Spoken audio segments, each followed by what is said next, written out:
Don't lie about anything, ever. That way lies hell. Jordan Peterson, 12 Rules for Life. And then there was Owen. Okay, take 3 on this one, I know, but it's too good to miss. One more time. We mobilised over 15,000 people on the streets of this city. The MPS estimated the number of counter-demonstrators to the above event to be approximately 1,000. Yes, it's old news now, but it's still a good watch. But we have some more material to update with. Tonight was not the night to deal with your lies and smears about me. So what's going on there? This was an anti-far right segment on This Week. It was Andrew Neil last night. At the BBC will have obviously known that Owen had been telling lies about that Momentum demonstration countering the UKIP Brexit betrayal rally, where there were, I don't believe there were 1,000 counter-demonstrators. The police said it was 1,000.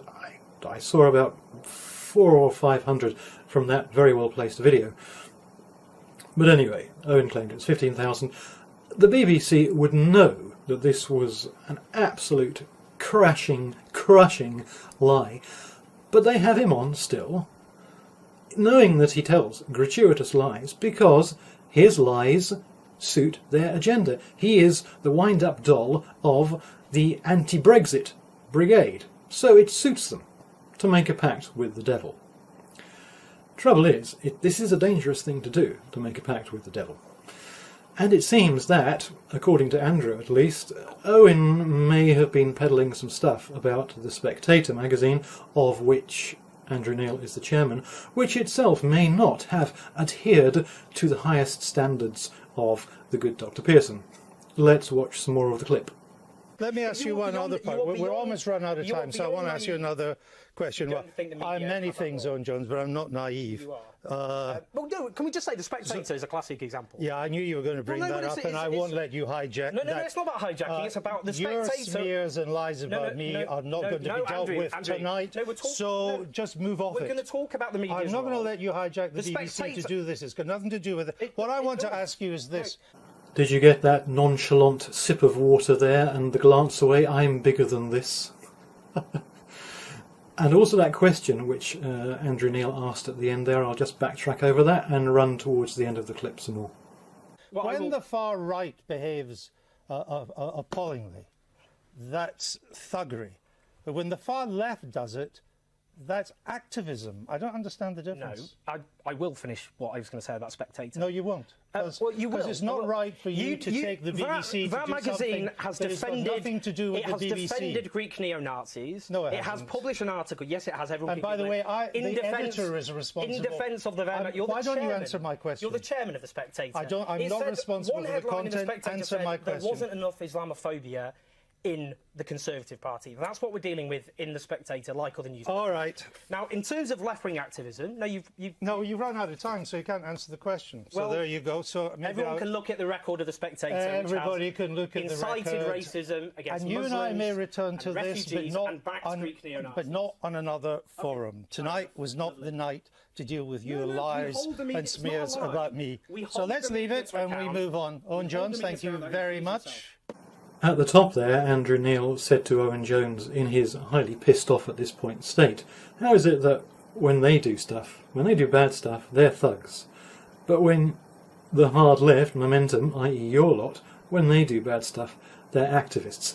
This was an anti-far right segment on the BBC, just for a change. The business with Anna Soubry being called a Nazi, all over the BBC. Obviously, Farage has been called a Nazi his entire career. Does the BBC ever say anything? Of course not. But this was the predictable anti-far right segment, for which Owen Jones is the perfect guest. But the problem is, when you do a deal with the devil like this, when you sell your soul to the devil for a violin, your violin may occasionally be a tad out of tune, and instead of having this kind of coordinated tag team attack on the far right, all of a sudden, little unpredictable Owen pipes up with something which apparently was a lie about Andrew Neil as the chairman of The Spectator, and all of a sudden Andrew Neil, who is pissed off as hell at this point, finds himself attacking in his way the hard left. Yeah, but why are they activists? Why are you lot activists and the other lot thugs? And tacitly, he wouldn't see it that way, but as tacitly defending the right, the far right, because he's so pissed off at this point with Owen Jones. Guess what? Owen Jones lying about him, apparently, according to Andrew Neil, and The Spectator. So you've got the beautiful scene of the BBC bringing in somebody to do this tag team effort, and they start kicking the shit out of each other. Owen Jones starts saying stuff, Andrew Neil starts biting back. It's the boxer with the one on the one side, the opponent on the other, getting ready to fight. The second gets into the ring, and they start kicking the shit out of each other. Beautiful to watch. And look at the end here, what Andrew Neil says. And you and I may return to this, but not on another forum.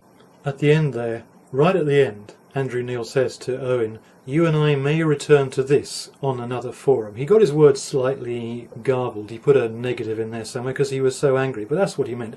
We may yet return to this on another forum. After he got so angry with him for, as he saw it, apparently lying about him, he still said, you and I may return to this subject of The Spectator, of what it was that he wanted to talk about. Again, it's like Andrew has got his BBC control chip sticking there in the back of his head saying, OK, this has gone badly. Owen Jones must not feel ostracised. Owen Jones must feel welcome back at the BBC anytime because we desperately need him to dish the dirt on anyone who is not hard left and anyone who is not anti-Brexit. So he still has to, after they've been kicking the shit out of each other, all of a sudden blowing up over the course of about 2 or 3 minutes, it was still conciliatory language at the end there. I might be being mean on Andrew. He might just have been being, for some unimaginable reason, nice to Owen, as he would see it, nicer to Owen than he had been to him. But it seems to me they just have to keep the door open to Owen Jones under any circumstances. Already, as they know, proven to lie, and again, apparently, according to Andrew, lying again.